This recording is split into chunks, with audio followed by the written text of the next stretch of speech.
ท่านสาธุชนผู้มีความสนใจในธรรมทั้งหลาย ในการบรรยายเรื่องไตรวรรณยธรรมซึ่งเป็นคำรบที่13ในวันนี้อาตมาจะได้กล่าวโดยหัวข้อว่าไตรวรรณยธรรมเมื่อมนุษย์ยอมรับเอาเป็นเครื่องคุ้มครองโลก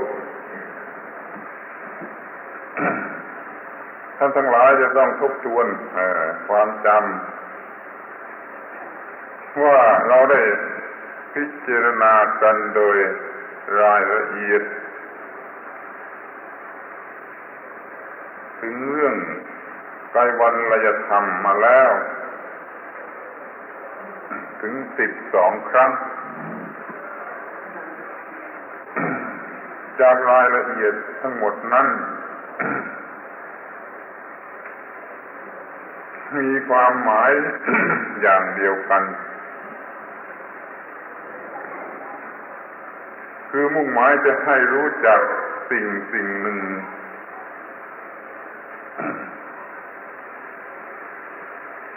ซึ่งมีลักษณะที่ประหลาดที่สุด หรือว่าสูงสุดก็เป็นเรื่องที่สูงสุดเมื่อมีประโยชน์ก็มีประโยชน์ที่สุดอย่างนี้เป็นต้นหากแต่ว่าเรื่องนี้มันเป็นเรื่องที่ไม่คุ้นเคยกับพวกเราจึงฟังดูเป็นเรื่องใหม่เป็นของใหม่หรือคล้ายกับว่าเป็นเรื่องเพิ่งจะค้นพบใหม่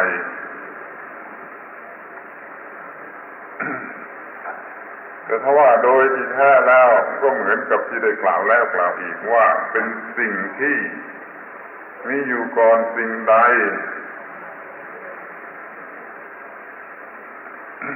และสูงสุดควรเป็นนามว่าพระเจ้าหรือว่าเป็นต้นตอของสิ่งทั้งหลายทั้งปวงอย่างนี้เป็นต้น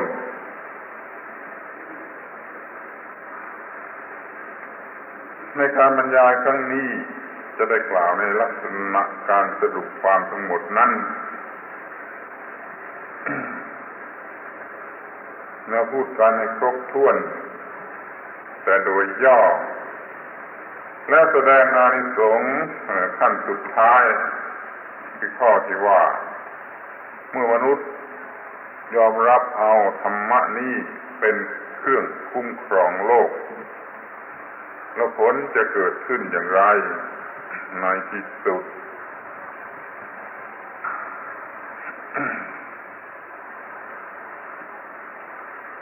สำหรับความหมายคำนี้คือคำว่าไตรวรรณยะนี่แปลว่ามีเพียงสิ่งเดียวอันเดียว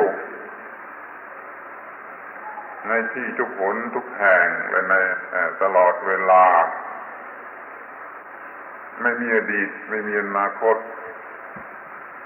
เป็นเวลาที่แบ่งเป็นอดีตปัจจุบันหรืออนาคตไม่ได้สิ่งใดมีอยู่ในลักษณะอย่างนั้นสิ่งนั้นก็เรียกว่าไตรวรรณยธรรมโดยเวลาที่สิ่งใดมีอยู่ในที่ทั้งปวงไม่ยกเว้นที่ใดสิ่งนั้นก็เรียกว่าไตรวรรณยธรรมโดยเนื้อที่คือไม่จะกล่าวโดยกาลก็ดีโดยเทศะก็ดีไม่มีขอบเขตไม่มีการแบ่งแยกเพื่อสิ่งนี้ดังนั้นจึงได้เรียกว่าไตรวรรณยะ คือความเป็นของสิ่งเดียว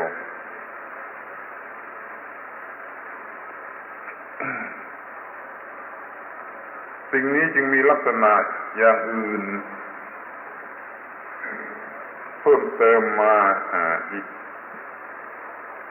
หลายลักษณะหรือว่าสิ่งที่จะมีอยู่ในที่ทั่วไปและตลอดทุกเวลาได้นั่นหมายความว่าต้องไม่มีการเกิดขึ้นหรือไม่มีการดับไปถ้าจะสมมติเรียกก็เรียกว่ามีแต่การตั้งอยู่แต่ก็ไม่ได้ตั้งอยู่เหมือนกับสิ่งทั้งหลายทั้งปวงที่มีการเกิดขึ้นและดับไปนั้นถ้าใช้คำว่าตั้งอยู่ก็หมายความว่าตั้งอยู่อีกชนิดหนึ่งไม่ได้ตั้งอยู่เหมือนสิ่งทั้งหลายทั้งปวงที่มีการเกิดขึ้นและดับไปเมื่อไม่มีการเกิดขึ้นไม่มีการดับไปก็เรียกว่ามันเป็นสิ่งที่ไม่รู้จักตายจากหลักเหล่านี้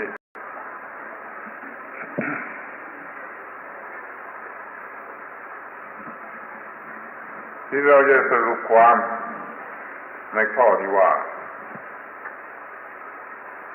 คนเราจะรู้จักสิ่งนี้ได้โดยวิธีใดบ้างข้อนี้ก็เหมือนกับสิ่งที่เรียกว่าธรรมะโดยทั่วไป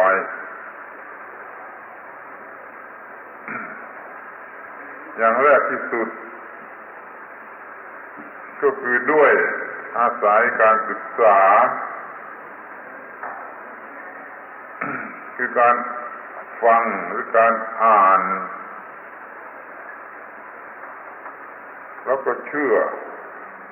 ไปตามที่ฟังหรืออ่านนี่เป็นชั้นแรกที่สุด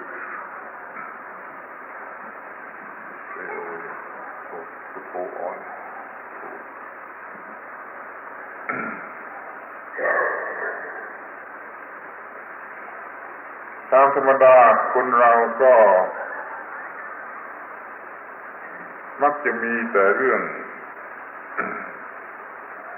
ฟังเรื่องอ่านคือได้ยินได้ฟังแล้วก็เชื่อกันอยู่โดยทั่วไปนี่ไม่เคยสำเร็จประโยชน์ถึงที่สุด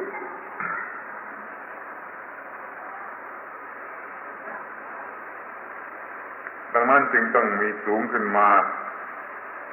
ตามลำดับว่าที่สูงขึ้นมาจากการศึกษาการฟังการเชื่อแล้วก็ต้องมีการใช้เหตุผลแม้ว่าจะเป็นการใช้เหตุผลตามทางตรรกะหรือทางปรัชญาก็ยังดีกว่าที่จะไม่รู้จักใช้เหตุผลเสียเลย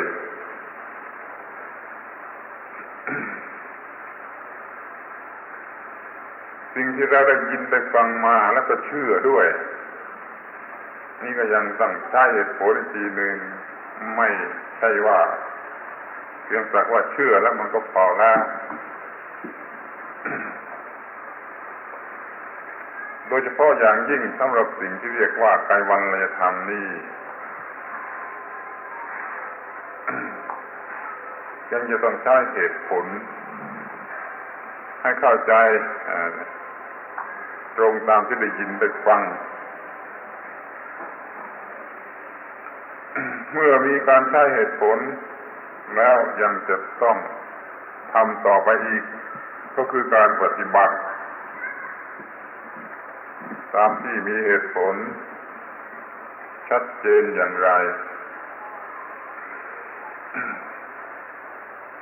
ถ้าการศึกษามันถูกต้องการใช้เหตุผลถูกต้องการปฏิบัติมันก็ถูกต้อง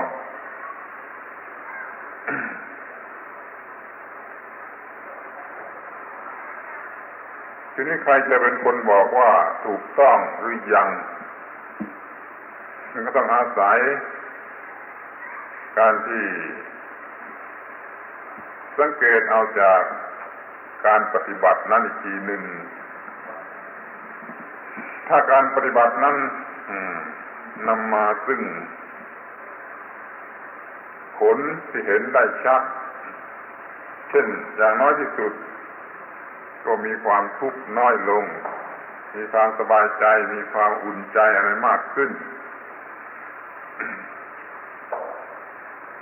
หรือมีกิเลสเบาบาง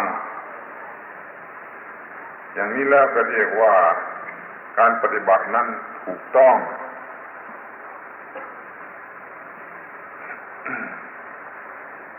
ทีนี้ก็มาถึงข้อสุดท้ายที่จะรู้จักสิ่งนี้โดยชัดเจนแท้จริงถูกต้องสมบูรณ์ก็คือการชิมรสของการบรรลุธรรมะอันนี้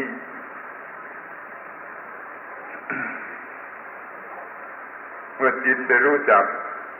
สิ่งที่เรียกว่าไกรวัลยะกลายเป็นจิตที่ไม่มีความยึดมั่นถือมั่นอย่างนี้เป็นต้นมันมีรสอะไรเกิดขึ้นก็ชิมรสนั้นมาถึงขั้นนี้จึงจะเรียกว่า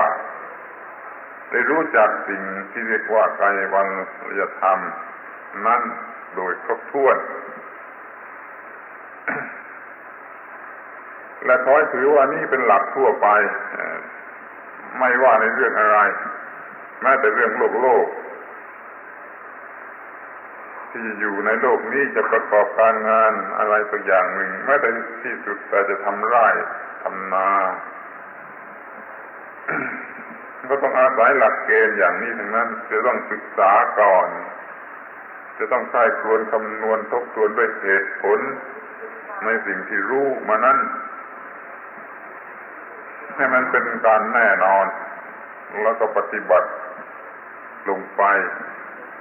เห็นอยู่ว่ามันก้าวหน้าไปอย่างถูกต้องจนกว่าจะได้ผลอันสุดท้ายมาชิมดูจึงจะเรียกว่าเรารู้เราเข้าใจเราเข้าถึงสิ่งนั้นจริงๆ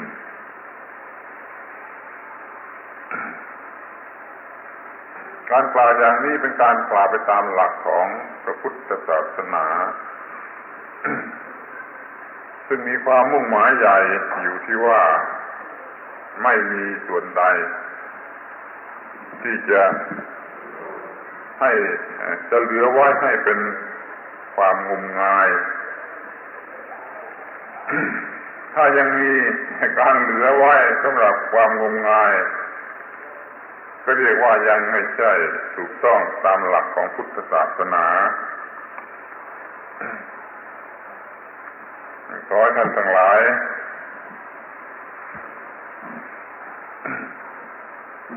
ถือหลักเกณฑ์อย่างนี้ไว้ว่าเป็นลักษณะของพุทธบริษัท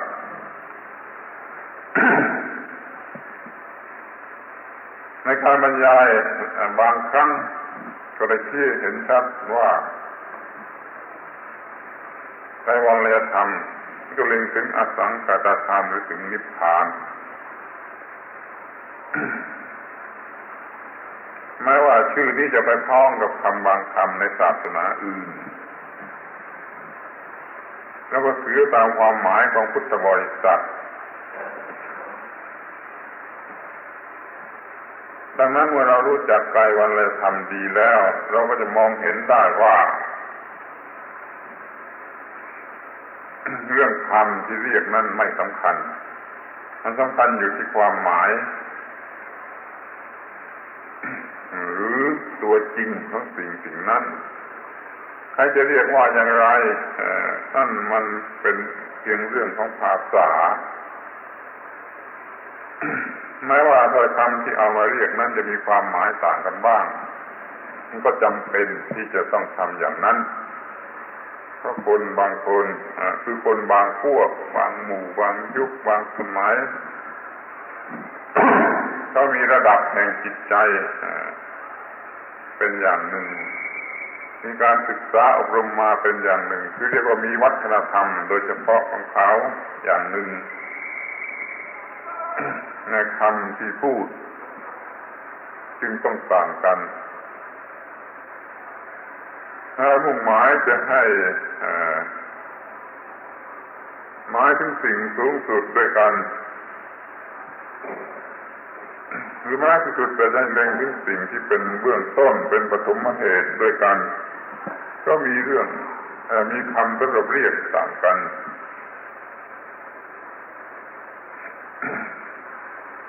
สำหรับสิ่งที่เรียกว่าไตรวัลยธรรมนี้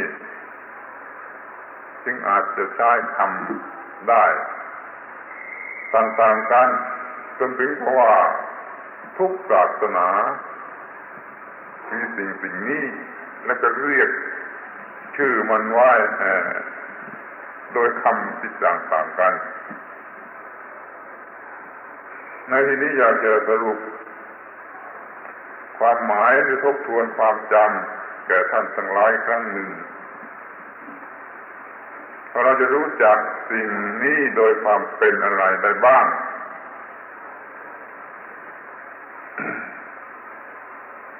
เราจะรู้จักไตรวัลยธรรมโดยความเป็นอะไรได้บ้างขอให้คอยฟังและสังเกตดูให้ดีจะช่วยให้รู้จักสิ่งที่เรียกว่าไตรวัลยธรรมนั้นดีขึ้น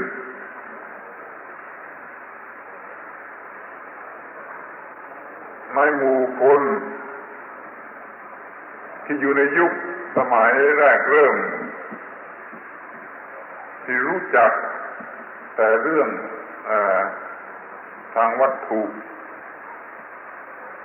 คือรู้จักแต่เรื่องที่เป็นบุคคลเป็นสิ่งมีชีวิตรู้สึกคิดนึกอย่างบุคคลเขาก็ต้องคิดว่าไอ้สิ่งสูงสุดที่สุดนั่นก็ต้องเป็นบุคคลตัวอย่างเช่นคนป่าสมัยแรกและคนป่าสมัยต่อมาจนกระทั่งจะไม่เป็นคนป่าอยู่แล้วเขาก็รู้จักแต่สิ่งที่เรียกว่าบุคคลคือมีชีวิตมีตัวมีตนเหมือนกับตนนั้นสิ่งสูงสุดนั่นก็อยู่ที่บุคคลชนิดนั้นคำที่มีความหมายอย่างเดียวกับคำว่าพระเจ้าหรือพระเป็นเจ้านี่ก็เกิดขึ้นแต่มีความหมายเป็นบุคคลเหมือนกับคนเรา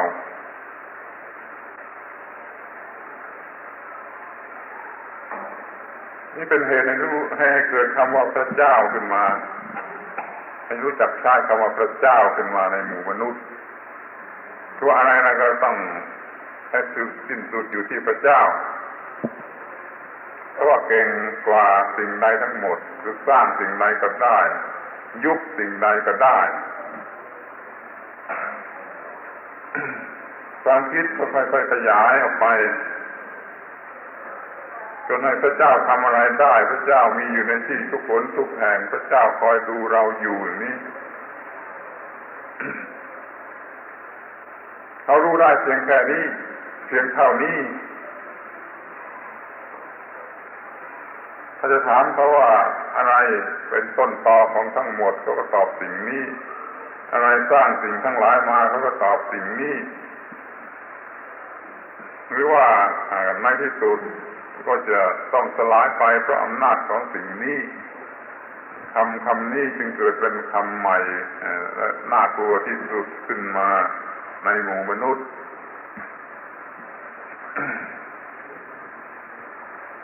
มนุษย์ไม่ทันจะรู้อะไรมากมายแต่ก็รู้จักสิ่งที่น่ากลัวที่สุดน่าเคารพน่าเกรงขามที่สุดขึ้นมาก่อน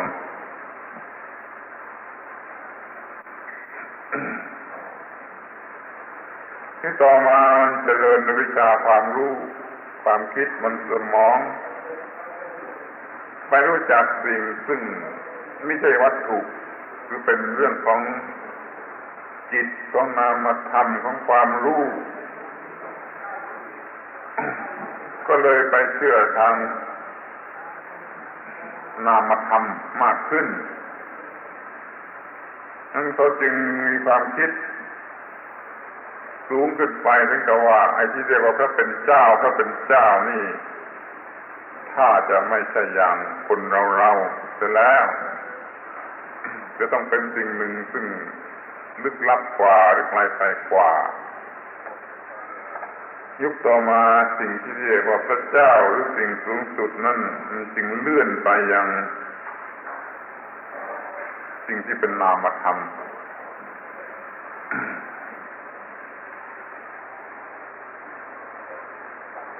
แม้จะใช้คำเดียวกันว่าพระเจ้าอยู่ตามเดิมก็เปลี่ยนความหมายเป็นนามธรรมคือสิ่งที่ไม่เห็นตัวไม่มีรูปไม่มีร่างอย่างคนไม่มีจิตใจอย่างคนแต่กลับมีอำนาจสูงสุด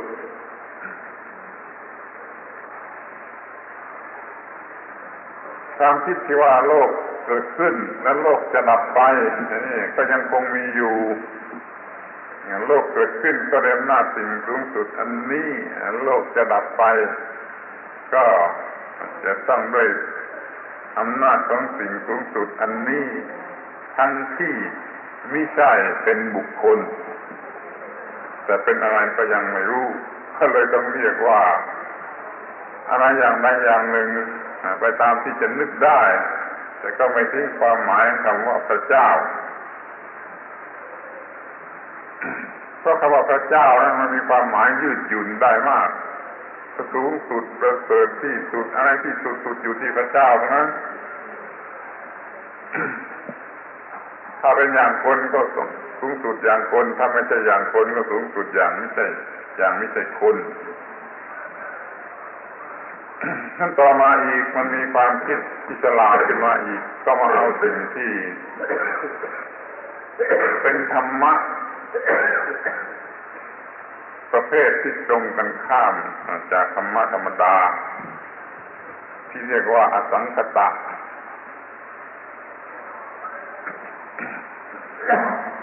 ยังคำพูดเก่าๆก็ยังเหลืออยู่เรื่อยมาเป็นพระเจ้าคำนี้ก็เหลือมาอะไรก็เหลือมาจนมารู้จักสิ่งที่เรียกว่าอสังคตะก็เอาสิ่งนี้เป็นพระเจ้าเช่นเอาธรรมะประเภทอสังคตะมาเป็นพระเจ้าคำที่เก่ายังเหลืออยู่อย่างว่าในพระบาลีมีคำว่าที่สุดแห่งโลกที่สุดแห่งโลกคำนี้ต้องมีอยู่ก่อนพระพุทธเจ้าแน่นอนคือเป็นคำที่ใช้พูดกันอยู่ก่อนพระพุทธเจ้าเกิดเพราะมีคนมาถึงกระทูลถามพระพุทธเจ้าว่าที่สุดโลกอยู่ที่ไหนเขาได้เที่ยวค้นหาจนหมดความสามารถแล้วก็ไม่พบที่สุดแห่งโลกอยากจะพบที่สุดแห่งโลกนี่ก็แปลว่าเป็นคำที่เขาพูดกันอยู่ก่อนก็ต้องการกันอยู่ก่อนพระพุทธเจ้าเกิดโดยที่เขายังยึดถือในทางวัตถุเขาก็เที่ยวหาไปทางวัตถุไปทางทิศเหนือทิศใต้ทิศตะวันออกตะวันตกจุดขอบจากเขตจักรวาลแล้วก็ไม่พบที่สุดตรงมันพระพุทธเจ้าท่านจึงทรงแสดงธรรมว่าที่สุดในโลกที่สุดของโลกมันอยู่ในร่างกายนี้อย่างนี้เป็นต้นนี่เพื่อจะเปรียบเทียบให้เห็นว่าความเฉลียวฉลาดของมนุษย์นั้นเกิดเลื่อนขึ้นมาอย่างไรจากที่สุดโลกที่อยู่ที่ผิวโลกกลายเป็นมาอยู่ในจิตใจถ้าเราทำอะไรให้มันสิ้นสุดได้ในจิตใจเกี่ยวกับโลกแล้วโลกก็จะสิ้นสุดไปด้วยถ้าพูดกันตรงๆก็คือว่ามองเห็นความที่มันไม่ใช่โลกมันไม่ใช่มีโลกอย่างที่เชื่อกันหรือหวังกันหรืออะไรอย่างนั้นมันเป็นเรื่องมายาทั้งนั้นต้องดับความคิดนึกรู้สึกยึดมั่นถือมั่นนั่นเสียโลกมันจึงจะสิ้นสุดอย่างนี้เป็นต้นขอให้พิจารณาดูว่าไอ้คำเนี่ยเปลี่ยนมาตามความฉลาดรู้สึก ได้สูงยิ่งขึ้นไปของมนุษย์เรานี่เอง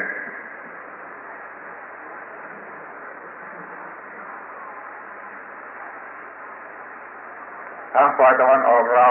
ที่ขอให้สนใจก็คือลัทธิเต๋าซึ่งถือกันว่าเป็นลัทธิฝังเหลาจื้อพ้องสมัยกันกับพระพุทธเจ้า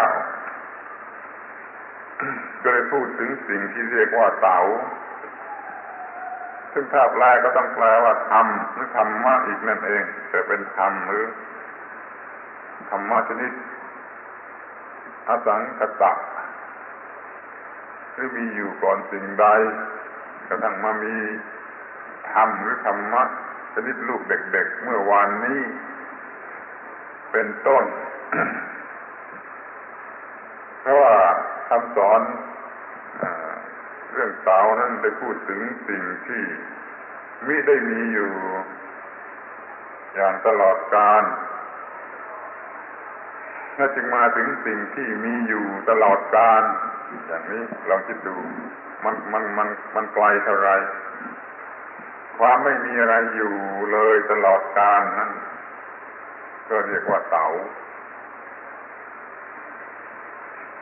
มีสิ่งหนึ่งซึ่งไม่ต้องมีความมีอยู่แต่แล้วมันก็ไม่ได้มีความมีอยู่นั้นตลอดกาลถ้าก็มันมีอยู่โดยวิธีของมันเองไม่เหมือนกับสิ่งใดแล้วก็มีอยู่ตลอดกาลสิ่งนั้นเป็นชื่อแรกของสิ่งทั้งหลายทั้งปวงที่มาเป็นฟ้าเป็นดินในตอนหลังๆนี้นี่ก็แปลว่าเขาก็รู้สิ่งซึ่งคนธรรมดาไม่เคยนึกเคยฝันแล้วก็เป็นต้นกำเนิดเป็นปฐมเหตุเป็นของไอ้สิ่งที่หลังๆซึ่งรู้จักกันดี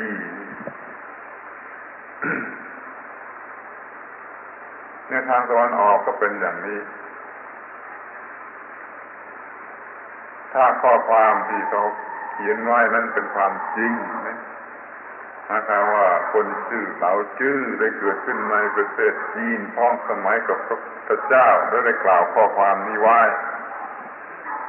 ถ้าเรื่องนี้มันไม่จริงมีคนมันแต่งขึ้นหลังจากที่พระพุทธศาสนาหรือศาสนาอะไรก็ไปถึงประเทศจีนแล้วแต่งคัมภีร์นี้ขึ้นมาอย่างนี้เขาเรียกว่าไอ้ตัวเหลาจื้อนั่นก็เป็นอากาศธาตุไปแต่ถึงอย่างไรก็ดีเดี๋ยวนี้ก็เป็นที่รับรองกันอยู่ว่าคนที่ชื่อเหลาจื้อนี้ก็ได้สอนสิ่งนี้ไว้จริงคือสิ่งที่เรียกว่าเต๋าสิ่งหนึ่งซึ่งเป็นความไม่มีอะไรไม่เป็นอะไรอยู่ตลอดอนันตกาลแล้วก็คลอดออกมาเป็นสิ่ง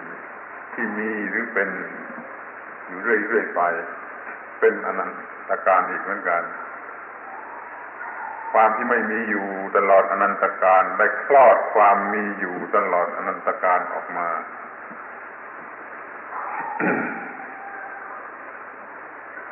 ถ้าเราเข้าใจสิ่งเหล่านี้เราจะรู้จักความคิดนึกของคนโบราณที่รู้ไกลไปถึงสิ่งหนึ่งซึ่งประหลาดซึ่งไม่ขึ้นอยู่กับเวลาไม่ขึ้นอยู่กับเนื้อที่เป็นต้น ทีนี้เราจะมาดูถึงใกล้ๆเราคือพุทธบริษัทคือคำว่าธรรมะนั่นแหละที่คุ้นปากกับพุทธบริษัทที่สุด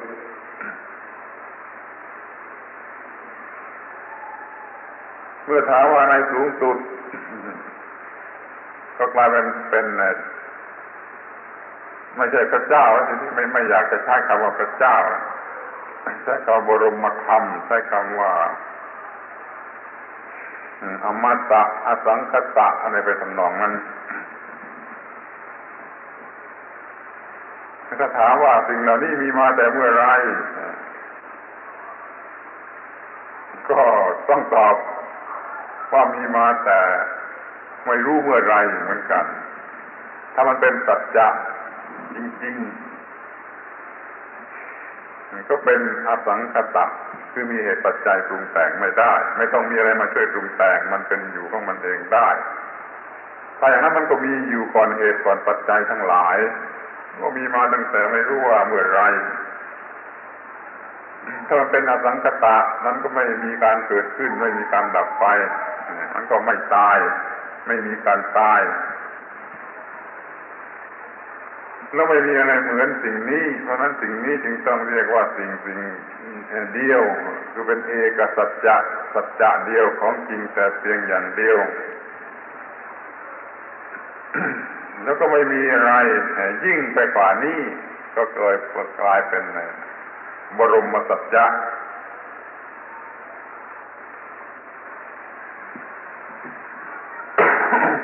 คำพูดชนิดนี้มีมากคำเอามาพูดให้หมดไม่ไหว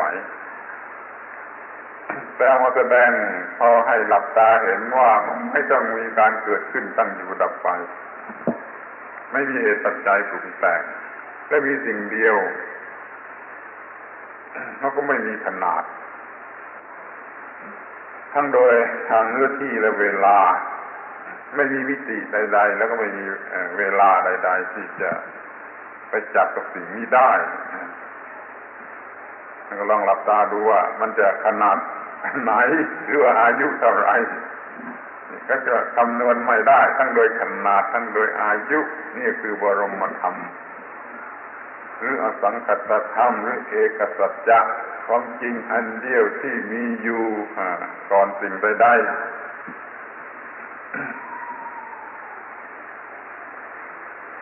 นิพพานคำว่านิพพานก็รวมอยู่ในคำนี้เป็นเพียงสัจจะอันเดียวแล้วก็ไม่มีอะไรสูงสุดกว่านี้แล้วก็เป็นอะไรเป็นสักแต่ว่าธรรมชาติไม่เป็นตัวตนสัตว์บุคคลเราเขาของใครอะไรที่ไหนเป็นธรรมชาติแต่เป็นธรรมชาติอสังขตะมันจึงผิดแปลกจากธรรมชาติทั้งหลายที่คนเขารู้จักกันอยู่ เดี๋ยวนี้เรารู้จักกันแต่ธรรมชาติฝ่ายสังขตะคือรูปคือนามคือชีวิตธรรมดาสามัญซึ่งล้วนแต่ว่าต้องมีเหตุปัจจัยปรุงแต่งมีการเกิดขึ้นมีการตั้งอยู่มีการดับไปนี่คือธรรมชาติธรรมดาสามัญหรือสังคตธรรมไอ้ธรรมชาติที่ตรงกันข้ามจากนี้เราไม่รู้เราจึงไม่รู้จักสิ่งที่มีอยู่เพียงสิ่งเดียวเราไปรู้จักสิ่งที่มากมายหลายหมื่นหลายแสนหลายล้านหลายโกฏจนไม่มีตัวเลขจะเรียกอาจจะคำนวณได้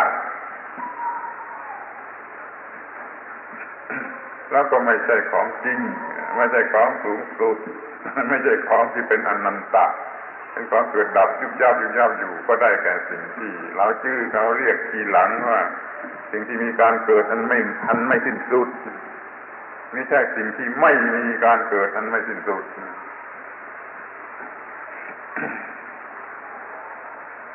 ก็แปลว่าเราทุกคนมันโง่คือรู้จักแต่สิ่งที่มีการเกิดขึ้นตั้งอยู่ดับไปสิ่งที่ตรงกันข้ามนั้นไม่รู้จักก็เลยไม่รู้จักสิ่งสูงสุด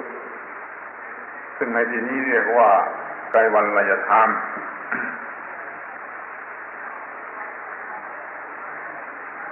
ในพุทธศาสนามีคำที่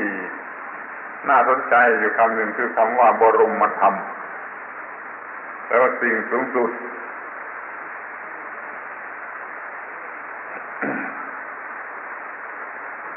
คำว่าบรมธรรม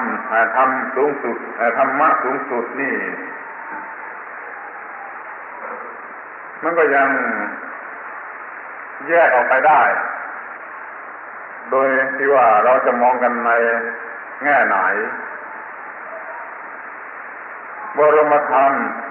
ในฐานะที่เป็นสัจจะเป็นความจริงเป็นกฎเกณฑ์อันตายตัวนี่ก็เรียกว่าบรมธรรมได้เหมือนกันเป็นความจริงที่สูงสุด ก็คือกฎเกณฑ์เรื่องอสังขตะซึ่งตรงกันข้ามกับสังขตะหรือว่ากฎเกณฑ์ทุกอย่างที่เกี่ยวกับธรรมะทั้งหลายนี่เขาเรียกว่าบรมธรรมในส่วนที่เป็นสัจจะถ้าเป็นเรื่องเกี่ยวกับอสังขตะมันก็เป็นอสังขตธรรมเป็นเรื่องเดียวสิ่งเดียวอย่างเดียว ซึ่งเรียกว่าไตรวรรณธรรมในที่นี้ที่นอกนั้นมันเป็นเพียงประกายที่แลบแป๊บๆออกมาจากสิ่งเดียวนั้น ก็เป็นของที่มีมากนี่บรมธรรมในฐานะที่เป็นสัจจะหรือเป็นกฎเกณฑ์ก็มีอยู่อย่างนี้นี่บรมธรรมที่สองก็คือบรมธรรมในฐานะที่เป็นการปฏิบัตินี่มันเกี่ยวกับมนุษย์แล้วเมื่อมนุษย์รู้จากบรมธรรมที่เป็นสัจจะแล้วก็เอามาปฏิบัติก็มีบรมธรรมที่เป็นส่วนการปฏิบัติของมนุษย์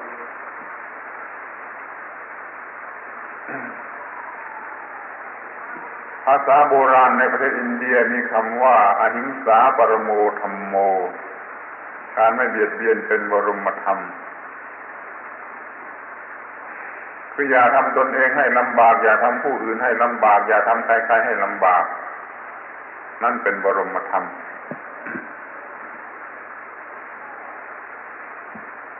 คำนี้มันกว้างแยกออกมาเป็นการปฏิบัติในศาสนาไหนก็ได้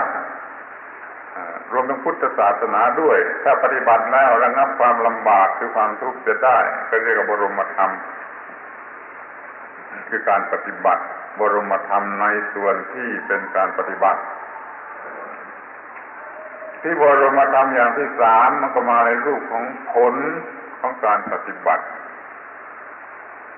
อย่างนี้มีพระบาลี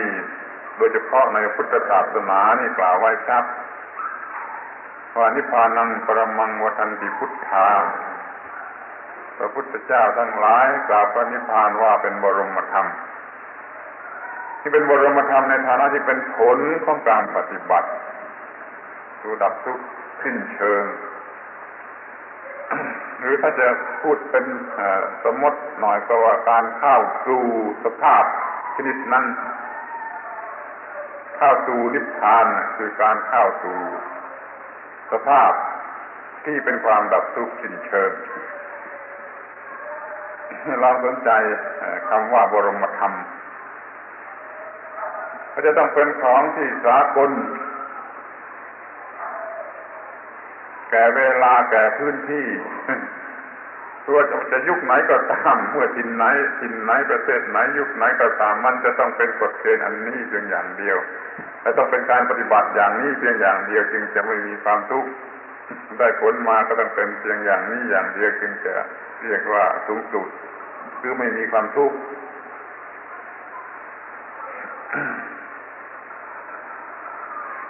งั้นเราเห็นได้ยิ่งกันทุกทีว่าคำพูดนี้มันมากมายนะแล้วจะพูดกันเมื่อไรที่ไหนในศาสนาไหนในยุคไหนที่ถ้าว่าจะเลิกบัญญัติว่าที่นั่นที่นี่ของนั้นของศาสนานั้นของศาสนานี้กันเสียทีก็ยังได้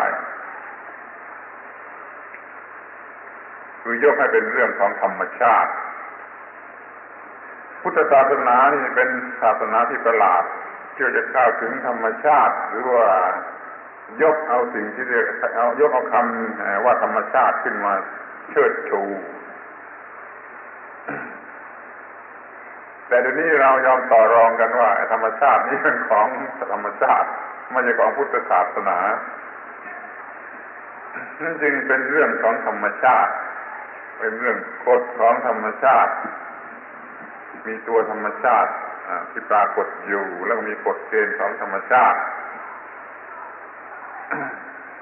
นี่จะเป็นกายวรรณธรรมที่บริสุทธิ์ที่ผ่องใสยิ่งขึ้นไปอีกคือเป็นสักว่าธรรมชาติเป็นของธรรมชาติเป็นไปตามธรรมชาติไม่มีอะไรที่ไม่ใช่ธรรมชาติถ้าจะมีการปฏิบัติก็ต้องปฏิบัติให้ถูกต้องตามกฎเกณฑ์ของธรรมชาติถ้ามันเกิดผลขึ้นมามันก็ไม่มีอะไรมากไปกว่าธรรมชาติเช่นแม้จะเป็นนิพพานชั้นสูงสุดมันก็ยังเป็นธรรมชาติอยู่นั่นเองออกมาตามกฎเกณฑ์ของธรรมชาติ ปรากฏแก่จิตใจของคนที่ปฏิบัติถูกต้องตามกฎเกณฑ์ของธรรมชาติอาตมาจึงอยากจะขอร้องให้ท่านทั้งหลายทุกคนสนใจคำว่าธรรมชาติให้เป็นพิเศษยิ่งขึ้นไปกว่าที่แล้วมา แต่พร้อมกันนั้นก็ได้อาศัยคำว่าไตรวรรณยธรรมมาเป็นเรื่องสำหรับพูดจากันให้เข้าใจให้ละเอียดยิ่งขึ้นไปถ้ารู้จักไตรวรรณยธรรมก็จะรู้จักธรรมชาติมันสูงสุดเพราะไตรวรรณยธรรมเป็นของใครไม่ได้มันเป็นตัวธรรมชาติเป็นของธรรมชาติเป็นกฎของธรรมชาติ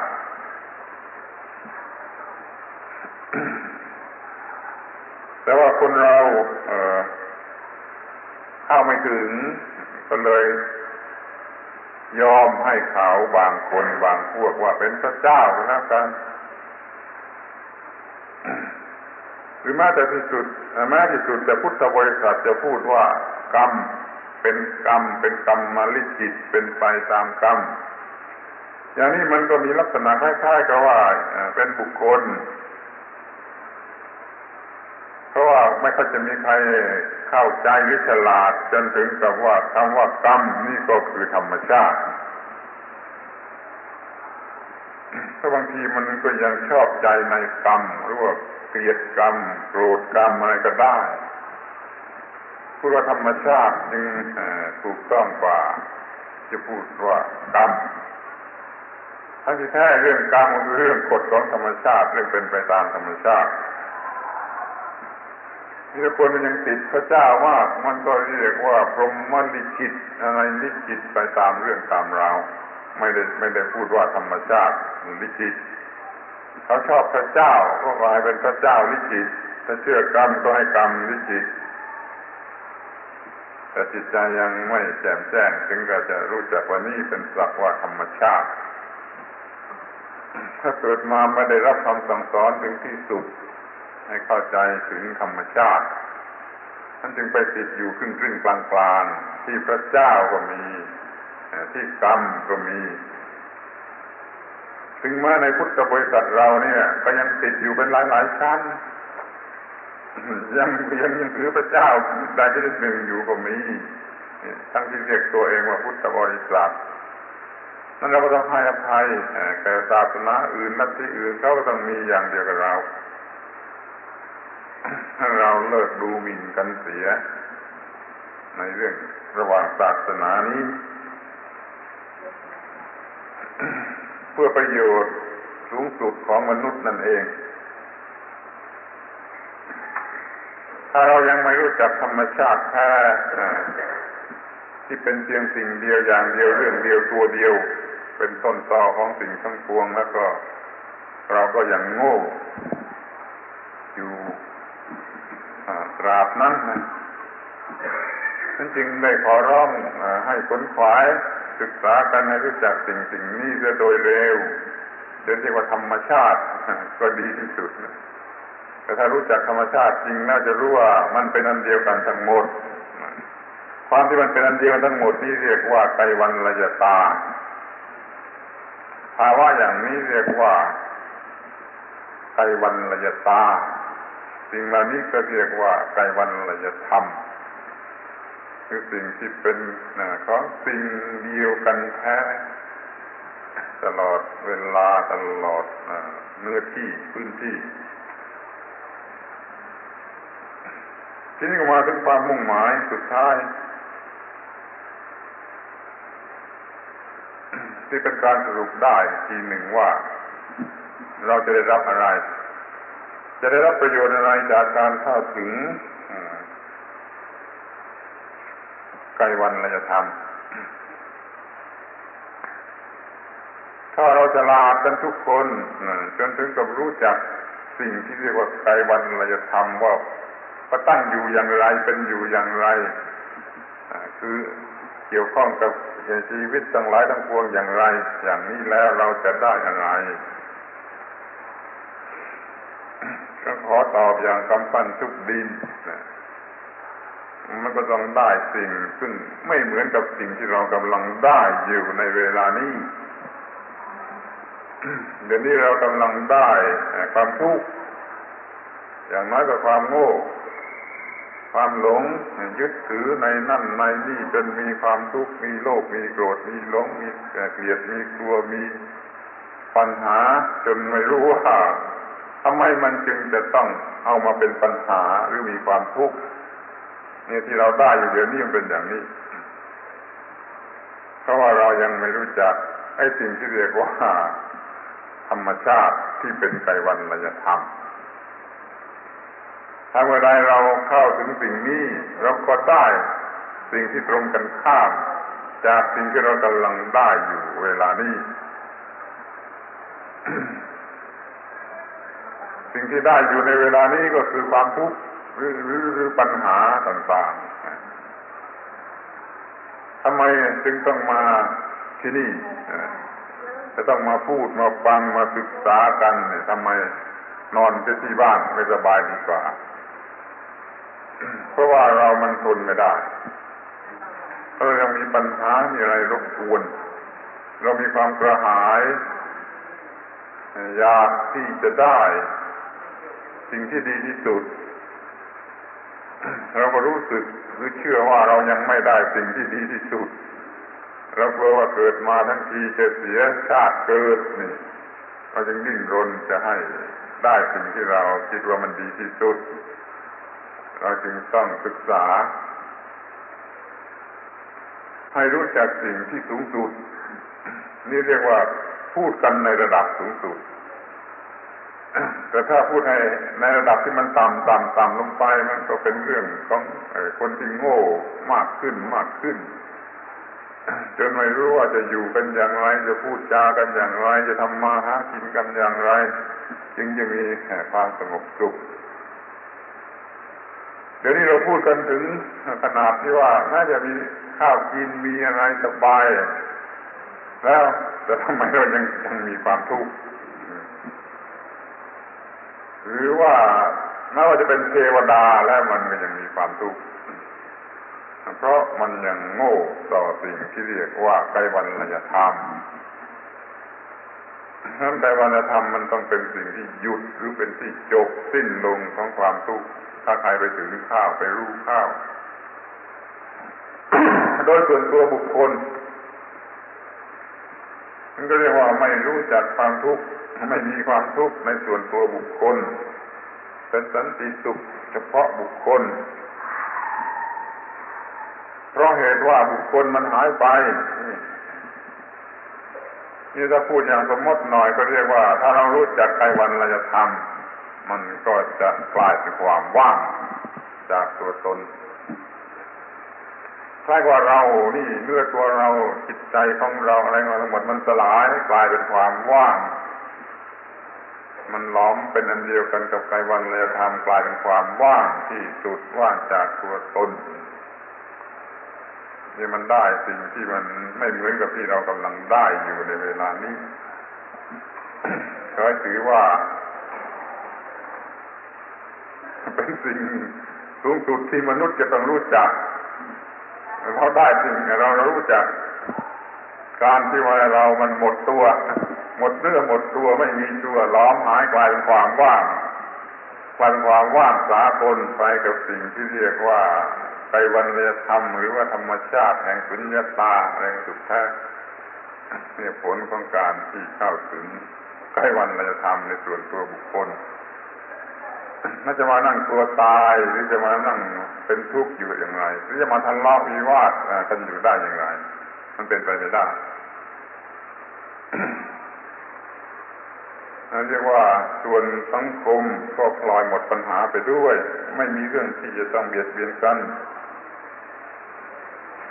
เมื่อคนหนึ่งมันล้อมตัวเป็นความว่างไปหมดแล้วก็แปลว่าทุกคนก็ล้อมตัวเป็นความว่างไปด้วยกันหมดเป็นสิ่งเดียวกันหมดก็ทะเลาะกันไม่ได้ไม่มีคู่ทะเลาะเพราะมันเหลือแต่ตัวเดียวไปทั้งหมดนี่เรียกว่าความรักสากลเมตตาสากลอะไรที่มันเป็นสิ่งเดียวนั้นมันเกิดขึ้นมาได้เพราะการเห็นสิ่งนี้เดี๋ยวนี้เรามีตัวกูมีของกู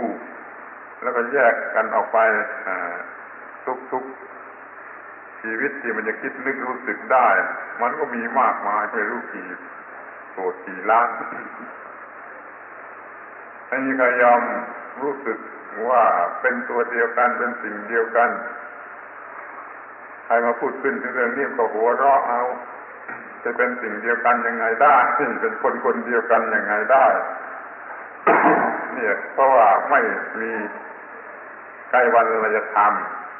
ในจิตใจของบุคคลนั้นมันจึงแบ่งแยกเป็นตัวกูเป็นของกูเรื่อยไปทั้งมนุษย์ทั้งเทวดาหรือแม้แต่พรหมในพรหมโลกที่ว่าสูงสุดแล้วยังมีตัวกูตัวโตๆสัตว์เดรัจฉานก็อีกจะมีตัวกูนี่น้อยๆเล็กๆแล้วไม่ค่อยรุนแรงเราพอจะพูดได้ว่าไอ้ตัวกูของกูนี่มันใหญ่และมันแรงขึ้นตามความคิดนึกที่มันฉลาดวิวัฒนาการมากขึ้นแต่แล้ววิวัฒนาการไปในทางที่ไม่เห็นไกลวันลยธรรมถ้าเราเกิดเห็นไกลวันลยธรรมขึ้นมาไอ้โลกนี้มันก็จะมีสันติสุขคือการเบียดเบียนมันมีไม่ได้เพราะมันหลอมเป็นตัวเดียวกันนี่จะเรียกว่าความเต็มเปี่ยมของความเป็นมนุษย์คือมีจิตใจเต็มเปี่ยมอยู่ด้วยธรรมะชนิดนี้แล้วก็มันไม่หิวไม่กระหายไม่พร่องไม่โลภไม่โกรธไม่หลง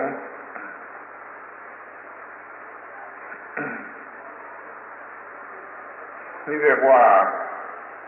เราดูกันทีเดียวคร่าวๆว่าเราจะต้องรู้จักไตรวันจะทำในลักษณะอย่างนั้นโดยวิธีอย่างนั้นแล้วผลมันก็จะเกิดขึ้นอย่างนั้นเป็นต้นนี่เป็นการสรุปเอาแต่ใจความของเรื่องที่ได้บรรยายมาแล้ว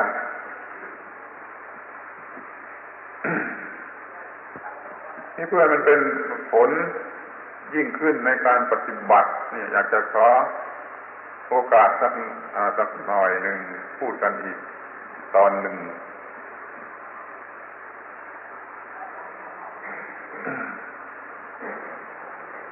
ข้อแรกก็อยากจะพูดว่าเรานี่อย่าเป็นคนประมาทหรือโง่หรืองมงายอวดดีอย่าอวดดีว่าเรารู้แล้วถ้าอย่างโง่ถึงกับว่าพอได้ยินคำพูดในศาสนาอื่นพวกอื่นก็หาว่าเขาโง่รู้เขาเป็นมิจฉาทิฏฐิไปจะหมดที่แล้วมาเราก็เห็นกันอยู่ว่าพอขึ้นคริสเตียนเราก็ว่าไอ้มิจฉาทิฏฐิพูดถึงศาสนาฮินดูไสยศาสตร์ก็เรียกว่าไอ้มิจฉาทิฏฐิหรือจะพูดถึงนักที่เต๋าเราก็จะด่าเขาว่าเจ๊กป่าอีทำนองนี้มันเป็นเรื่องที่มองคนอื่นผิดไปหมดหารู้ไหมว่านั่นเพราะว่าเรามันไม่รู้คือมันหลับตาหรือมันตาบอดเดี๋ยวนี้พอมารู้เรื่องไตรวันจะทำจะกลายเป็นอันเดียวกันตัวเดียวกันสิ่งเดียวกันเหมือนกันไอ้เปลือกข้างนอกนั้นหายไปเหลือแต่ข้างในเหมือนกันนี่เรียกว่าเป็นมนุษย์ด้วยกันก่อนไอ้พวกคนที่เราหาเขาว่าเป็นมิจฉาทิฏฐิเนี่ยเราจะหลับตาเชื่อมั่นแล้วมองกันอีกทางหนึ่งว่ามันก็เป็นมนุษย์เหมือนกันศาสนาบางศาสนาก็มีมาแต่ก่อนพุทธกาลก็มีท้องสมัยพุทธกาลก็มีหลังมานั่นเองแต่เร็วๆนี่ก็มีแล้วมันของใครมันของมนุษย์ด้วยกันมนุษย์ที่ต้องการจะดับความทุกข์จะหาความสุขด้วยกันทั้งนั้นเนี่ยมันเป็นผู้ที่มีปัญหาอย่างเดียวกันอย่างนี้กันเสียก่อนน้อยเราอย่าไปหาหรือจะไปจับเขาไว้ว่าเป็นมิจฉาทิฏฐิเป็นคนโง่เป็นคนมิจฉาทิฏฐิเป็นคนศัตรูโอรปัตถ์นั้นถ้าใครเคยมีความรู้สึกคิดนึกอย่างนี้ก็ทิ้งไปจะได้ไม่ยากเย็นอะไรไม่ต้องมีปัญหาอะไรมากค ตัวเลิกหรือทิ้งไปเสียไม่ต้องสนใจที่จะหาว่ามันมีมิจฉาทิฏฐิอะไรเป็นข้าศึกเป็นปรปักษ์เป็นคู่แข่งขันโดยเฉพาะอย่างยิ่งทางศาสนาโดยถือว่าถ้าศาสนาใดมันยังคงมีอยู่ในโลกในเวลานี้ได้มันก็พอจะกล่าวได้ว่ามันต้องมีส่วนที่ดีที่ถูกที่มีประโยชน์แต่ว่าเขาได้พูดไว้ในรูปหนึ่งแบบหนึ่งคือใส่ภาชนะที่ต่างกันหมายความว่าวิธีการที่ต่างกันเพื่อให้เหมาะแก่บุคคลนั้นๆในถิ่นนั้นๆในยุคนั้นๆสมัยนั้นๆหรือวัฒนธรรมชนิดนั้นไอ้ข้างผิวนอกนี่เราไม่เอาข้างในว่ามันเป็นมนุษย์ด้วยกันเป็นมนุษย์เหมือนกันจะจำคำว่ามนุษย์เหมือนกันนี่ไว้เพราะมันมาจากต้นตอเดียวกันคือสิ่งที่เรียกว่าไตรวรรณธรรมมันเป็นวิวัฒนาการของมนุษย์เขาจึงต้องพูดไปตามขั้นตามตอนของวิวัฒนาการมันจึงผิดกันบ้างก็ได้เพียงเปลือกนอกเนื้อแท้มันก็มีความเป็นมนุษย์ที่ดิ้นรนจะดับความทุกข์จะถึงความสุขท่านเมื่อกล่าวถึงคำบางคำเช่นคำว่าปฐมเหตุบางคนจะค้านเสียงแข็งว่าในพุทธศาสนาไม่มีอย่างนี้เป็นต้นที่จริงคำว่าปฐมเหตุนั้นมีมากกว่าที่จะมีแต่ไม่ได้เรียกว่าปฐมเหตุก็ได้กล่าวไว้ในลักษณะยอมรับว่าที่แรกมันก็มีสิ่งหนึ่งแล้วมันจึงมีสิ่งหนึ่งตามกฎของอิทธิปัจจยตาก็มีสิ่งนี้ปัจจัยสิ่งนี้จึงเกิดขึ้นมันก็ถอยหลังไปได้เรื่อยจนถึงที่สุดเพราะมีสิ่งอยู่สิ่งหนึ่งสิ่งเหล่านี้จึงมีขึ้นมาแต่ก็ไม่ใช่เป็นตัวเป็นตนไม่เป็นบุคคลเช่นพระเป็นเจ้าเป็นต้นแต่ถ้าใครเขาจะเรียกว่าพระเป็นเจ้าก็ช่างเขาเพราะเขาอยากจะเรียกอย่างนั้นเพราะมันเหมาะแก่เขาเหมาะแก่จิตใจของเขาเขาก็พูดถูกแล้วที่เขาจะถือว่ามันมีปฐมเหตุที่ทำให้สิ่งทั้งหลายทั้งปวงมีวัฒนาการออกมาเขาจะเรียกว่าพระเจ้าก็ตามใจเขาให้เราจะเรียกว่ากฎของธรรมชาติก็ตามใจเรามันควรจะได้นะที่เรียกว่าพอได้ยินถ้อยคำในศาสนาอื่นแล้วอย่าเพ้อคิดว่าเป็นมิจฉาทิฏฐิหรือโง่เราก็อีกจะเป็นคนโง่เป็นมิจฉาทิฏฐิเพราะเราฟังเร็วเกินไปตัดสินเร็วเกินไปอะไรก็เร็วเกินไปจนไม่ได้เรื่องได้ราวเราจึงยอมรับกันว่าไตรวรรณธรรมเป็นปฐมเหตุต้องเป็นสิ่งที่มีอยู่ก่อนเวลาหรือก่อนพื้นที่หรือก่อนการเกิดอะไรเป็นเนื้อที่เป็นเวลาขึ้นมารายละเอียดก็พูดมาแล้วตั้ง10 กว่าครั้งถ้ายังไม่มองเห็นชัดก็ไปมองให้เห็นชัดเดี๋ยวก็แล้วกันถ้ามีอยู่สิ่งหนึ่งซึ่งจะมีอยู่ก่อนสิ่งใดทั้งหมดแล้วเต็มไปทั้งทุกคนทุกแห่งตลอดเวลาทั้งปวงเดี๋ยวนี้เรามีปัญหา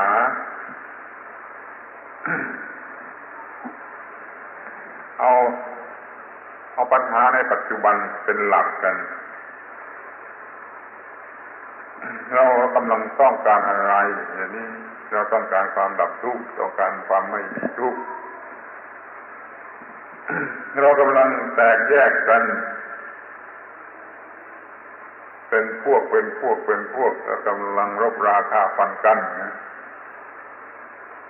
แม้ในส่วนย่อยน้อยๆก็แตกเป็นพวกน้อย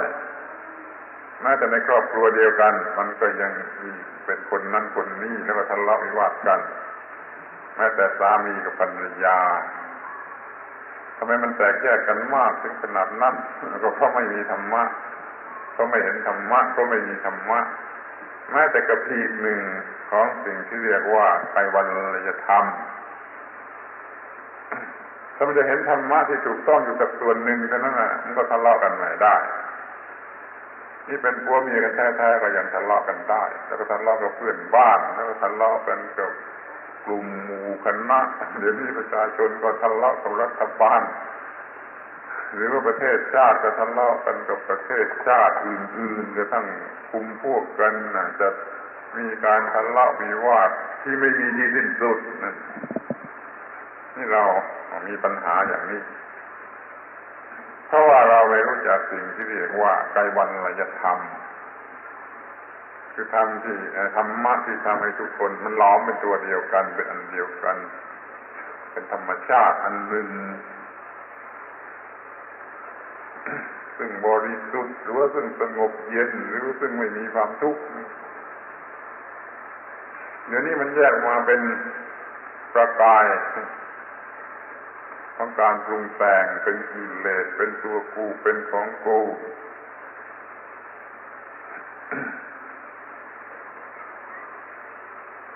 เดี๋ยวนี้เรามีปัญหาอย่างนี้เราอาจจะรู้ได้หรือพูดได้กล่าวได้โดยไม่ต้องกลัวผิดว่าข้างหน้ามันก็จะเป็นอย่างนี้ถ้าหากว่าเรามันยังโง่อยู่อย่างนี้เดี๋ยวนี้เรายังไม่มีวี่แววร่องรอยที่จะมองเห็นว่าเราจะฉลาดขึ้นระวังให้ดีเดี๋ยวจะหาว่าอาตมานี่เป็นครูทุกคนดูเองตัวเองดูอะไรด้วยตนเองก็แล้วกันว่ามันมีหวังไหมว่าข้างหน้านี่เราจะฉลาดขึ้นเพราะว่าหลายปีมาแล้วมันก็ไม่เห็นมีอะไรเปลี่ยนแปลงนักเพราะเราไม่ได้คิดเรื่องนี้เพราะเราไม่ได้คิดให้ก้าวหน้าเพื่อจะโผล่เข้าไปหาสิ่งที่เรียกว่าไกรวรรณธรรมเราอยากจะมีตัวกูมีของกูมีอะไรอยู่ที่นี่จะมีเงินของกูทองของกูอะไรของกูอยู่ที่นี่มันก็ไม่มีอะไรที่จะเปลี่ยนแปลงแน่นอนอนาคตก็จะต้องเป็นอย่างนี้ย้อนไปดูอดีตก็จะเห็นได้ว่าส่วนมากมันเป็นมาอย่างนี้มีตัวกูของกูเดี๋ยวนี้ก็มีตัวกูของกูในอนาคตก็จะมีตัวกูของกูทั้งหมดนี้เพราะไม่รู้จักสิ่งที่เรียกว่าไกรวรรณธรรมนั่นเลยจึงกล้าพูดว่าอีกสัก10,000 ปีมนุษย์อาจจะมีตัวกูของกูอยู่นั่นแหละแล้วก็ร้ายกาจไปกว่านี้อีกเพราะว่าเขาไม่สนใจเรื่องไกรวรรณธรรมไม่มีข้าวเงื่อนว่ามนุษย์จะสนใจเรื่องไกรวรรณธรรมเพราะเดี๋ยวนี้กำลังค้นคว้าแต่ในทางที่ให้เกิดการแตกแยกไปโลกพระจันทร์ได้หรือไปได้ทุกโลกทุกดาวทุกดวงมันก็เพื่อการแตกแยกมันไม่ใช่เพื่อการรวมเป็นสิ่งเดียวกันเป็นไกรวรรณธรรมเราจึงเห็นว่าน่าจะพอกันทีสำหรับการแตกแยกแบ่งแยกเป็นตัวกูตัวสูเป็นของกูของสูเป็นในต่างๆเหล่านั้นมันเป็นที่ตั้งแห่งกิเลสและเกิดความทุกข์เกิดเวียนว่ายอยู่ในวัฏสงสาร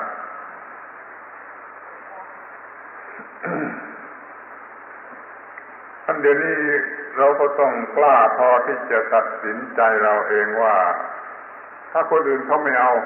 ก็เราก็ตามใจเขาเพราะว่าเรามีสิทธิมีโอกาสมีความสามารถที่จะเอาได้คือทำจิตใจของเราให้เข้าถึงในสิ่งที่เรียกว่าไกรวรรณธรรมคือเข้าถึงธรรมะที่แท้จริงเข้าถึงธรรมะที่สูงสุดที่จะดับจะได้ซึ่งตัวกูของกูหรือจะดับความทุกข์ทั้งหลายจะได้หรือจะเรียกว่าเข้าถึงนิพพานก็ได้หรือว่าพวกอื่นเขาอยากจะเรียกว่าเข้าไปอยู่กับพระเจ้าไปอยู่ในโลกพระเจ้าเป็นอันเดียวกับพระเจ้าเขาก็ควรจะพูดได้เราอย่าไปขัดต่อเขาแต่ว่าให้ความมุ่งหมายนั้นมันเป็นไปเพื่อความสงบระงับความหยุดความเย็นความไม่มีทุกข์ก็แล้วกันนี่เราจะต้องเข้าใจไอ้สิ่งที่สูงสุดเด็ดขาดสิ่งนี้กันให้ได้อาตมายังเชื่อเหลือเกินว่า เรื่องไตรวรรยธรรมซึ่งเป็นเรื่องธรรมชาติแท้ๆเนี่ยจะช่วยโลกทั้งโลกนี้ได้จึงอุตส่าห์เอามาพูดอย่างที่ไม่กลัวว่าคนจะรำคาญหรือตัวเองเราไม่คิดว่าจะเหน็ดเหนื่อยนะถ้าเราพูดให้คนทุกคนเข้าใจได้คนทุกคนก็จะล้อมตัวเป็นอันเดียวกันไม่มีเขามีเราได้มันเป็นศาสนาของธรรมชาติอาจจะพูดให้พวกคอมมิวนิสต์เป็นต้นเนี่ยก็ยอมรับได้หรือยิ่งกว่าคอมมิวนิสต์ก็ยอมรับได้เพราะเป็นเรื่องของธรรมชาติที่เขาอาจจะมองเห็นอยู่เห็นได้ด้วยตนเองแต่ถ้าไปพูดเรื่องพระเจ้าพระที่เป็นคนอย่างงมๆงายๆแล้วพวกคอมมิวนิสต์เขาด่าเหมือนกับที่เราได้ยินอยู่ทั่วๆไปคอมมิวนิสต์เขาด่าศาสนาที่มีพระเจ้าเพราะอธิบายพระเจ้าผิดลองอธิบายพระเจ้าให้ถูกให้เป็นพระเจ้าที่จริงคือพระเจ้าที่เป็นกฎของธรรมชาติพวกคอมมิวนิสต์ก็จะปุกปากหรือไม่มีอะไรจะพูดเพราะคอมมิวนิสต์เองมันก็รู้จักสิ่งนี้อาศัยสิ่งนี้พัฒนาตัวเองอยู่แต่มันเป็นไปในเรื่องโลกถ้ามันขยับมาในเรื่องธรรมมันก็เรื่องธรรมะมันก็มีผลอีกทางหนึ่งเต็มคู่กันขึ้นมาในเรื่องความสงบสุขทางธรรมทีนี้เราจะไม่ให้จะคล้ายๆกับว่าจะไม่ให้ใครคิดอย่างอื่นนอกไปจากที่เราคิดหรือพูดด้วยถ้อยคำอย่างอื่นนอกจากที่เราพูดถ้าเราก็ไม่รู้จักพูดหรือไม่รู้จักคิดให้มันเข้าเป็นสากลเป็นอันเดียวกันคือสิ่งที่เรียกว่าไตรวรรยธรรมได้แก่กฎของธรรมชาติที่ควบคุมกำกับอยู่ในตัวธรรมชาติให้มนุษย์ต้องปฏิบัติให้ถูกต้องตามกฎของธรรมชาติก็ได้ผลมาตามที่ตัวต้องการเราไม่ต้องกลัวว่าจะเกิดบุคคลอีกประเภทหนึ่งจะทำลายศาสนาจะทำลายความสงบสุขของมนุษย์เราจะต้องคิดให้ถูกต้องหรือต้อนรับให้ถูกต้องว่ามันเป็นมนุษย์เหมือนกันจะต้องไปกลัวมันทำไมเมื่อไอ้สิ่งที่ถูกต้องหรือดีกว่าที่มันรู้อยู่ให้มันได้ยินได้ฟังมันก็ต้องรับเพราะมันก็ต้องการจะดับความทุกข์ด้วยเหมือนกันไม่มีใครอยากได้ความทุกข์นี่เรื่องอื่นมันไม่อาจจะมาเป็นเรื่องสมานสามัคคีกันได้นอกจากเรื่องความจริงของธรรมชาติซึ่งไปเที่ยวฝากอยู่ในศาสนานั้นศาสนานี้ในรูปต่างๆกันจนเข้าใจยากเอามาใส่ครบตามล้อมเป็นอันเดียวเสียใหม่ให้มันเป็นเรื่องของธรรมชาติกฎของธรรมชาติหน้าที่ตามธรรมชาติผลเกิดขึ้นตามธรรมชาติให้ทุกคนมันมองเห็นชัดมันก็จะมีสันติสุขในโลกนี้ได้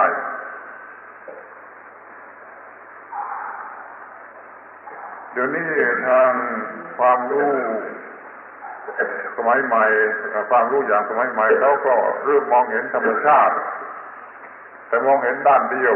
คือเห็นในทางวัตถุมากเกินไปไม่สนใจในทางนามธรรมหรือที่ยิ่งขึ้นไปกว่าทางนามธรรม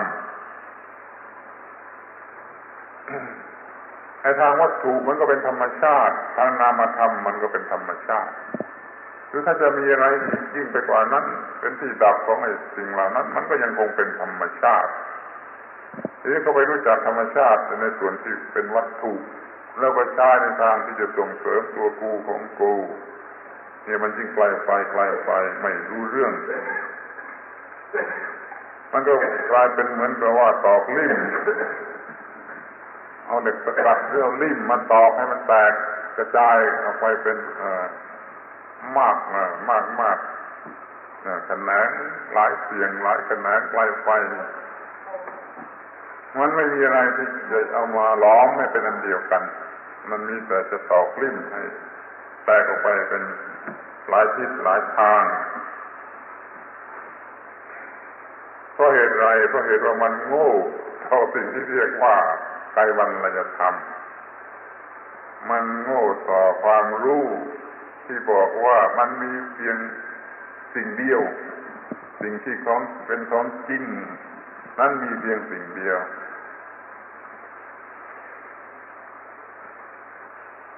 เอกังหิสัจจังนัตถุติยมัตถิเป็นภาษาบาลีว่าของจริงมีสิ่งเดียวไม่มีส่วนที่สองนี่มันไม่รู้จักในสิ่งเดียวสิ่งที่มีอยู่เพียงสิ่งเดียวมันก็โง่ทำให้แตกแยกออกเป็นหลายสิ่งนี่เรื่องมันตอกลิ่มคือปฏิกิริยาที่ออกมาเป็นกิเลสเห็นแก่ตัวเป็นตัวกูของกูมีความเห็นแก่ตัวมันก็ตอกลิ่มออกไปตัวหนึ่งที่ถ้าจะให้ล้อมก็เป็นอันเดียวมันก็ต้องรู้จักสิ่งซึ่งมีอยู่เพียงสิ่งเดียวคือไกวรรยธรรมอย่าให้ปรุงออกมาเป็นกิเลสแต่ให้ปรุงมาเป็นความรู้คือโพธินี่มันก็จะหลอมเป็นอันเดียวกันได้ถ้ามันมีปัญญาหรือโพธิในสิ่งที่เรียกว่าไกวรรยธรรมที่ปัญหาสุดท้ายก็น่าจะมองดูกันในแง่ว่ามันจะมีอะไรที่มาช่วยทำให้เราเกิดความคิดที่จะล้อมตัวกันเข้าด้วยกันมันก็เป็นเรื่องเห็นกันอยู่แท้ๆแล้วก็เราก็ไม่ยอมทำคือไม่รู้จักเข็ดหลาบเราไม่รู้จักเข็ดหลาบต่อความทุกข์ที่มันเกิดขึ้นทุกวันเราไม่ละอายต่อการที่โง่ทำให้ความทุกข์นี่มันเกิดขึ้นทุกวันเราก็ไม่กลัวความทุกข์ชนิดนี้เราไปกลัวที่มันจะไม่มีความทุกข์ชนิดนี้เราไปกลัวว่าจะไม่มีตัวกูของกูเราไม่กลัวว่ามันมีตัวกูของกูเนี่ยมันร้ายกาจแล้วเราไปกลัวว่ามันจะไม่มีตัวกูของกูเพราะว่ายังเห็นแก่ตัวยังอยากจะเข้าข้างตัวอยากจะมีตัวอยากจะดีอยากจะเด่นอยากจะอะไรไปต่างๆตามภาษาทั้งความรู้สึกที่มันเป็นกิเลสเป็นความเห็นแก่ตัวขอให้มองในทางที่จะรู้จักเข็ดหลาบกันบ้างเถิดความทุกข์ทั้งหลายมันก็แสดงมามากมายแล้วเราก็ทำเองเพราะเราไม่มีปัญญาไม่มีความรู้อย่างอื่นนอกจากจะทำให้มันเกิดแต่สิ่งยุ่งยากลำบากที่เป็นทุกข์แม้แต่จะแสวงหามากินมาใส่ปากใส่ท้องก็ยังไม่รู้จักแสวงหาอย่าให้มันเกิดความลำบากหรือเป็นทุกข์มันมีจิตใจที่เป็นทุกข์เสียเรื่อยได้ก็เป็นทุกข์เสียก็เป็นทุกข์แพ้ก็เป็นทุกข์ชนะก็เป็นทุกข์ตื่นอยู่ก็เป็นทุกข์นอนหลับก็เป็นทุกข์นี่มันฉลาดแต่ในทางที่จะเป็นทุกข์แล้วมันก็ไม่รู้จักเข็ดหลาบเพราะฉะนั้นจึงว่ามันไม่รู้จักละอายมันไม่รู้จักเข็ดหลาบอย่างเรื่องเกิดเมื่อเช้านี่ควรจะจำไว้เป็นตัวอย่างสำหรับจะเข็ดหลาบพอมาเดี๋ยวนี้มันก็ลืมแล้วพอพรุ่งนี้ก็ลืมแล้วมันก็รุดหน้าไว้หาไอ้เรื่องตัวกูของกูอะไรกันใหม่ต่อไปอีกนี่ก็เรียนว่าอยู่ในวัฏสงสารเพราะความไม่รู้จักเข็ดหลาบ แต่เพราะว่ามันโง่ถึงขนาดที่ไม่รู้ว่านี้เป็นความทุกข์มันก็เลยไม่อยากจะเข็ดหลาบไม่รู้จักความเข็ดหลาบเพราะไม่รู้ว่านี้เป็นความทุกข์แต่มันก็รู้สึกว่าเจ็บปวดหรือทนทรมานแต่ก็ไม่รู้จักเข็ดหลาบถ้ามันมีอะไรที่คอยทวงกันไว้เรื่อยก็คืออวิชชาความโง่ความหลงนี่มันคอยทวงไว้เรื่อยให้โพธิหรือปัญญานะมันเลิกล้างไปทุกคราวแม้ว่ามันจะเคยเกิดขึ้นบ้างแต่แล้วมันก็มีอวิชชาเนี่ยลบล้างไปเสียสร้างเรื่องอื่นอันใหม่ขึ้นมาอีกอย่างนี้เรื่อยๆไปจนกระทั่งตาย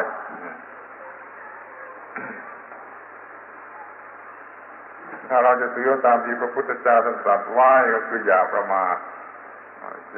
ก็มาดูกันให้ดีๆก่อนแต่ที่จะตายนี่ให้จิตใจมันรู้แจ้งพอสิ่งที่เรียกว่าสูงสุดประเสริฐที่สุดคือบรมธรรมคือความที่ไม่มีทุกข์เลยเขามองเห็นว่าสิ่งทั้งหลายเป็นไกรวรรณธรรมหลักว่าธรรมชาติซึ่งเป็นธาตุอยู่ตามธรรมชาติไม่ควรจะไปหลงเข้าใจผิดเป็นตัวกูของกูถ้าได้อย่างนี้มันก็จะมีจิตใจที่แจ่มใสสะอาดสว่างสงบเพิ่มขึ้นอาจจะถึงที่สุดได้ก่อนแต่ที่จะตายเมื่อเกิดมาทั้งทีก็ไม่เสียทีที่เป็นมนุษย์หรือได้พบพระพุทธศาสนา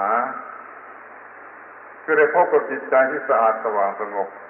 เป็นผู้รู้ผู้ตื่นผู้เบิกบานที่เราสวดกันอยู่เสมอว่าพุทธะคือผู้รู้ผู้ตื่นผู้เบิกบานท่านเกิดมาทั้งทีก็ขอให้ได้เบิกบานอย่าให้ตายไปเสียโดยไม่รู้จักกับความเบิกบานจะได้ไม่เสียทีที่เกิดมาเป็นมนุษย์และพบพระพุทธศาสนานี่คือการย้ำแล้วย้ำเล่าขอร้องแล้วขอร้องเล่าว่า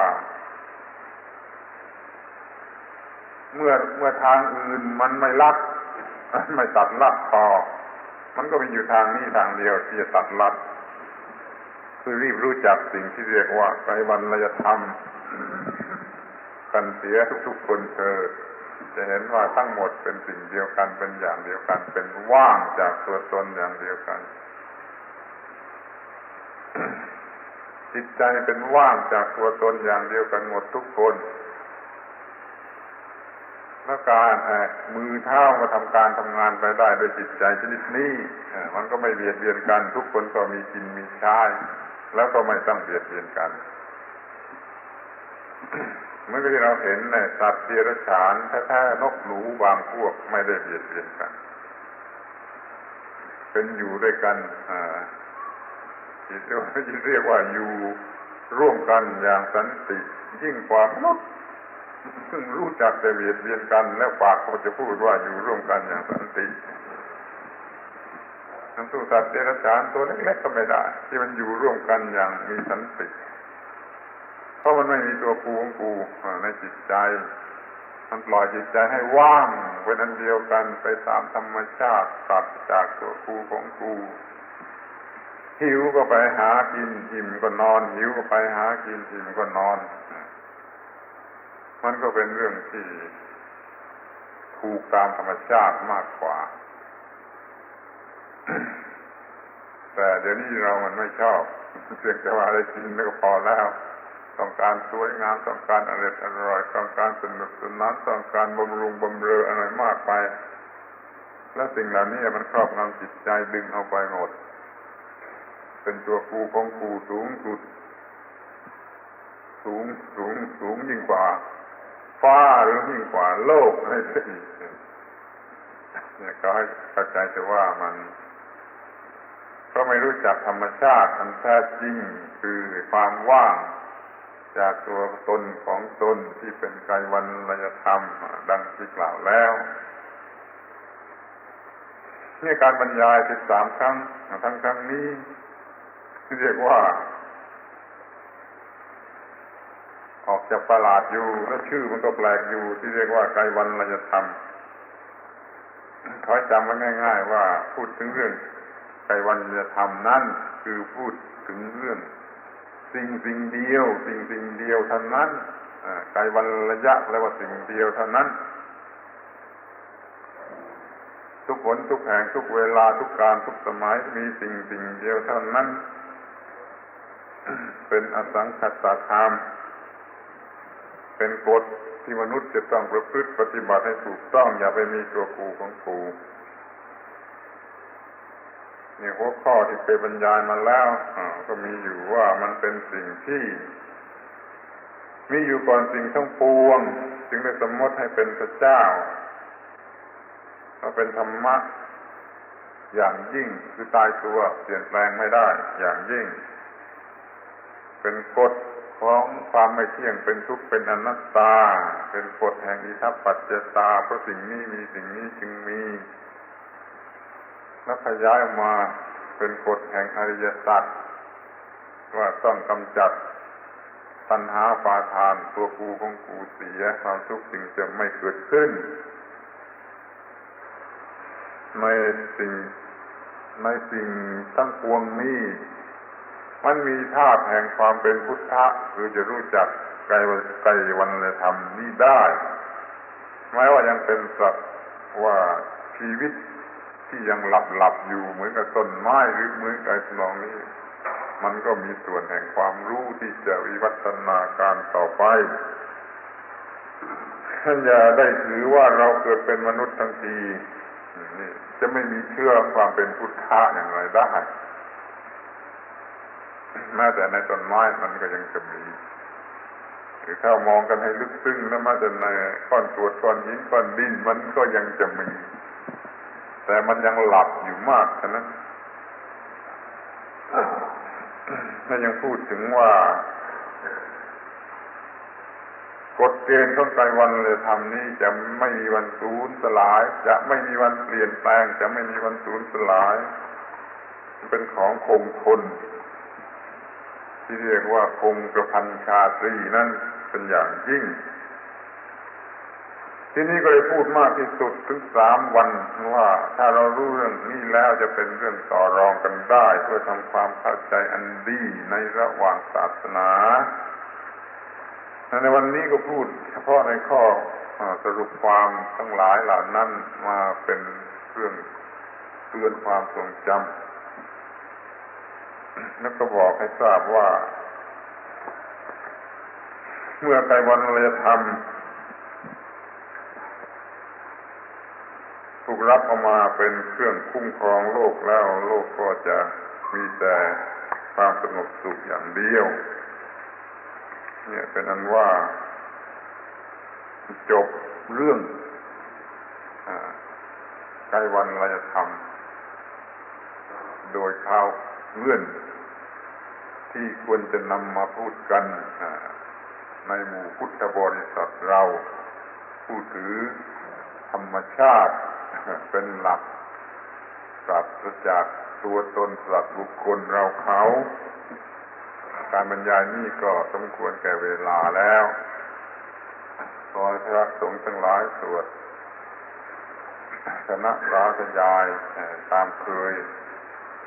ต่อไปโดยสมบูรณ์